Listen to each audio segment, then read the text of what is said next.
আজ আবহাওয়াটাও কেমন যেন গুম মেরে আছে, বৃষ্টি নামলো বলে।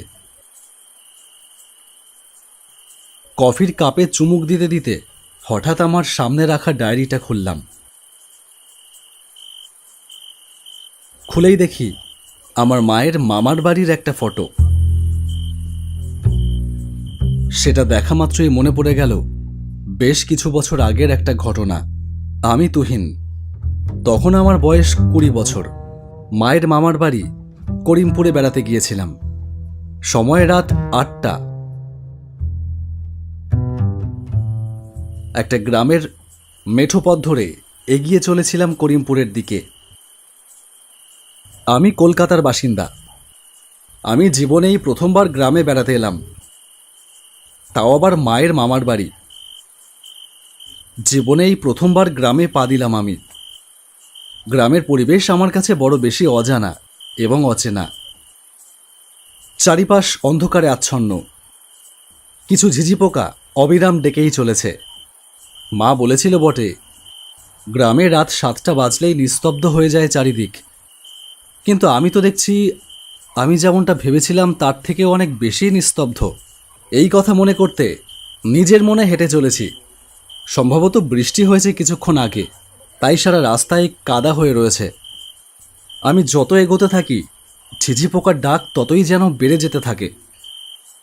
উফ, এই অন্ধকারে যেন মনে হচ্ছে আমার দম বন্ধ হয়ে যাবে। আমি ধীর গতিতে পা টিপে টিপে আমার গন্তব্য অর্থাৎ মামার মায়ের বাড়ির দিকে যাচ্ছি। হঠাৎ আমার চোখে পড়ল একটা আলো। আমি সেই দিকে যেতে থাকলাম। এ কি, এখানে তো দেখছি চায়ের দোকান রয়েছে। যাই গিয়ে 1 কাপ চা খেয়ে নি বরং। আমি কিছুটা এগিয়ে উপস্থিত হলাম সেই চায়ের দোকানে। একটা ছোট্ট টিনের ছাউনি দেওয়া ছোট্ট একটা চায়ের দোকান। একটা বেঞ্চ পাতা, যদিও সেই বেঞ্চিতে কেউ বসে নেই, অর্থাৎ দোকানদার আর আমি ছাড়া সেখানে কোনো জনমানবের অস্তিত্ব নেই। আমি চায়ের দোকানে বললাম, দাদা 1 কাপ চা দিন। বসেন, দিচ্ছি।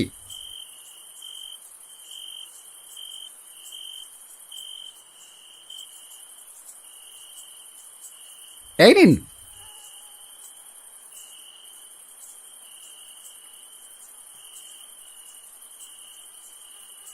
আচ্ছা দাদা, আপনাদের এই গ্রাম এত নিস্তব্ধ কেন? এটা গ্রাম দাদা, আমাদের এখানে শহরের মতো অত রাত করে কেউ বেরোয় না। অনেক সময় তেনারা বেরোয়। তার কথার সঙ্গে সঙ্গে মেঘের গর্জন শোনা গেল। এই রে, আবার বৃষ্টি নামবে নাকি? আমি তো ছাতাও আনিনি। মামার বাড়ি আর কত দূর তা কে জানে। দাদা, আজকের আকাশ খুব একটা ভালো না। আপনার বেশি বাইরে না থাকাই ভালো। আপনি বরং সাবধানে যেখানে যাচ্ছেন চলে যান। এই বলে সে দোকানের ঝাঁপ বন্ধ করে দিল। কি অদ্ভুত লোক রে বাবা! আমি একটা অচেনা ছেলে বাইরে আছি, আর উনি ঝাঁপ বন্ধ করে দিয়ে চলে গেল। আমি তাড়াতাড়ি পা চালিয়ে মেঠো পথ ধরে এগোতে থাকলাম। হঠাৎ আমার মনে পড়ে গেল, এ বাবা, আমি তো মাকে ফোন করতেই ভুলে গেছি। আমি পকেট থেকে ফোনটা বার করে দেখলাম ফোনের চার্জ শেষ। ধত্তেরি, এখনই ফোনটার চার্জ শেষ হতে হলো। হঠাৎ ঝমঝম করে বৃষ্টি শুরু হলো। গ্রামের ওই রাস্তায় কেবলমাত্র দাঁড়িয়ে আছি আমি। অন্ধকারের ফাঁকা মাঠের ভেতরে শুধুমাত্র আমি দাঁড়িয়ে আছি, আর কেউ কোথাও নেই। জানি না মামা দাদুর বাড়ি আর কত দূর। মাকে ফোন করবার দরকার ছিল, তাও তো। তার মধ্যেই বৃষ্টি। হঠাৎ পেছন থেকে একটা মহিলার কণ্ঠ ভেসে এলো। তুমি ভিজছো কেন? আপনি আপনি কে, আর এই সময়? আমাকে তো আসতেই হতো। মানে? চলো, তোমাকে তোমার মামা দাদুর বাড়ি পৌঁছে দিই। আপনি চেনেন? হ্যাঁ, শুধু চিনি না, থাকিও। তার মানে? আমি তোমার মায়ের মেজ বৌদি, তার মানে তোমার মেজ মামি। এই বলে তার হাতে থাকা ছাতাটা এগিয়ে দেন আমার দিকে। আরে মেজমামি, আমি মায়ের মুখে তোমার কথা কত শুনেছি। তোমার মা খুব ভালো মেয়ে, আমার ভীষণ প্রিয় ননদ। চলো চলো, আর দাঁড়িয়ে লাভ নেই। বৃষ্টিতে ভিজে যাচ্ছি দুজনেই।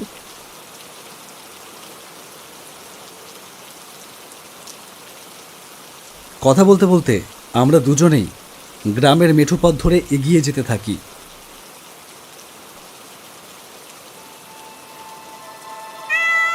হঠাৎ আমি দেখলাম মেজমামির পায়ের সামনে একটা কালো বেড়াল চিৎকার করতে থাকে। আরে এই বেড়ালটা কোথা থেকে এলো? যা, হট হট, যা। বেশ কয়েকবার তাড়া দেবার পরে বেড়ালটা চলে গেল। আচ্ছা মামি, তুমি এত রাতে এলে কেন? মামারা কেউ আসলেই পারতো।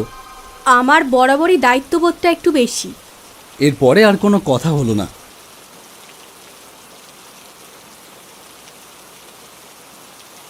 হাঁটতে হাঁটতে আমরা বাড়িটার সামনে এসে পৌঁছালাম।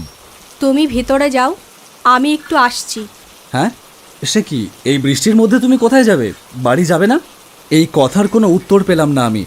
কিছুটা এগিয়ে যেতেই আমার চোখে পড়ল দূরে কিছু লোক একটা মরার খাট নিয়ে বার হচ্ছে। আরে এই অঘটন কার বাড়িতে ঘটলো কে জানে। এই কথা ভাবতে ভাবতে আমি মামা দাদুর বাড়ির সামনে এসে দাঁড়ালাম।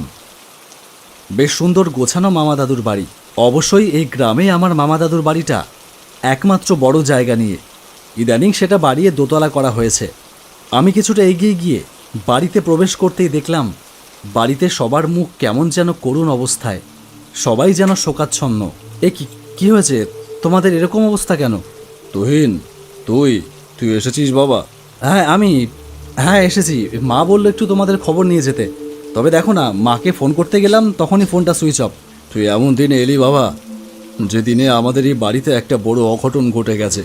অঘটন? কি অঘটন ঘটে গেছে? আমি মেজমামির সঙ্গে এতক্ষণ এলাম, মামি তো কিছু বললো না। হ্যাঁ, কি বলছিস তুই? মেজমামিকে তুই কিভাবে দেখলি? আরে মামা, আমি যে তোমাদের বাড়িতে আজকে নতুন আসছি সেটা জানতে পেরে মেজমামি তো আমাকে নিয়ে আসতে গেল। মামির সঙ্গে আমার মাঠের মধ্যে দেখা হয়েছিল। মামি তো আমাকে নিয়ে এলো বাড়ি পর্যন্ত, তারপরে বলল কোথায় একটা যাবে জানি। কি বলছিস? এটা কি করে সম্ভব? ও তো আর এই পৃথিবীতে নেই। মানে কি বলছো তুমি? হ্যাঁ রে তুহিন, তোর মেজমামি মারা গেছে আজ ছাদ থেকে পড়ে। মানে কখন? আজ দুপুরে রে বাবা। এই কথা শোনা মাত্রই আমার সারাটা শরীর কাঁপতে থাকে। হঠাৎ বাড়ির লাইট আচমকা দপদপ করতে শুরু করে। এক সময় আমাদের ঘরের লাইটটা বন্ধ হয়ে যায়। একটা ভীষণ রকমের হাওয়া বইতে শুরু করে। আমি আমার চোখ বন্ধ করে ফেলি। চোখ খুলতেই আমি দেখলাম আমার চোখের সামনে সেই ভদ্র মহিলা দাঁড়িয়ে আছে, যে আমাকে বাড়ি চিনিয়ে নিয়ে এসেছে, আমার মেজমামি। কিন্তু তার মুখের চেহারা বদলে গেছে। মেজমামি, তুমি? আমি তোকে খুব ভালোবাসি বাবা। এরপরেই হঠাৎ লাইট ফিরে আসে, কিন্তু অদ্ভুতভাবে এই অনুভূতি শুধু আমার মনে। আমি বুঝতে পারলাম বাড়ির বাকি লোক তখন মোমবাতি আনতে ব্যস্ত ছিল। ধীরে ধীরে রাত গভীর হয়। রাত 10টা বাজে। মাকে একবারও ফোন করতে পারলাম না, টাওয়ারটাও তো পাচ্ছি না। হঠাৎ বাইরে সাদা শাড়ি পরা একটা ছায়ামূর্তি যেন সরে গেল। ছাদে গেলে কি টাওয়ার পাবো? যাই, ছাদে গিয়ে টাওয়ারটা পাই কিনা দেখি। আমি ছাদে গিয়ে দাঁড়ালাম। বাইরের পরিবেশ বেশ মনোরম। সদ্য বৃষ্টি হওয়াতে একটা ঠান্ডা হাওয়া ভেসে আসছে। হঠাৎ একটা রজনীগন্ধার গন্ধ ভেসে এলো আমার নাকে। আরে এই সুগন্ধটা কোথা থেকে আসছে? হঠাৎ আমার মনে হতে থাকে আমার পেছনে যেন কেউ এসে দাঁড়িয়েছে। আমি আনমনে প্রকৃতির সুন্দর পরিবেশ উপভোগ করছিলাম। হঠাৎ একটা চিৎকারের আওয়াজ আমার কানে এলো। এ কি মামা? আমি তাকিয়ে দেখলাম আমার বড় মামা ছাদ থেকে পড়ে গেল এবং আমার সামনে দাঁড়িয়ে আছে আমার মেজমামি। ভীষণ ভয়ঙ্কর রূপ তখন তার। তুমি বড় মামাকে ফেলে দিলে? হ্যাঁ, আমি আমার প্রতিশোধ পূরণ করেছি। এ তুমি কি বলছো মেজমামি? তুহিন, আমি তোর মাকে খুব ভালোবাসতাম। তোর বড় মামা যখন জানলো যে তোর দাদুর সমস্ত সম্পত্তি তোর মা এবং তোর নামে করে দিয়েছে, তখন একদিন আমি চা নিয়ে দাদার ঘরের কাছে যাই, তখন শুনতে পাই। শোনো গিন্নি, আমি বোনকে বলেছি ওর একমাত্র ছেলে তুহিনকে নিয়ে একবার আমাদের বাড়িতে আসতে। আসুক, এলেই বুঝবে এখানে আসাই ওর শেষ আশা হবে। এই সম্পত্তির এক কানা করিও দেব না, বুঝেছ? বাবার উইল কি করে চেঞ্জ করতে হয় তা আমার খুব ভালো করে জানা আছে। খালি একবার আসতে দাও।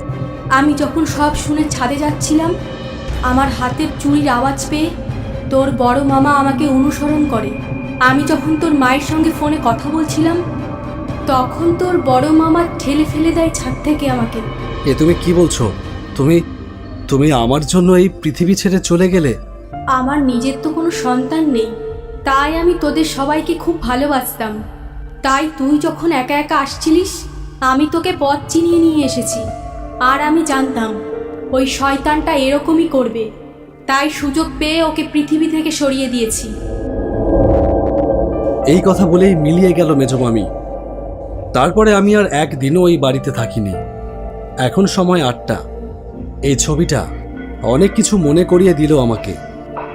মেজমামির আত্মা যদি সেদিন আমায় না বাঁচাতো, তাহলে আমি হয়তো সেদিনই এই পৃথিবী থেকে চলে যেতাম।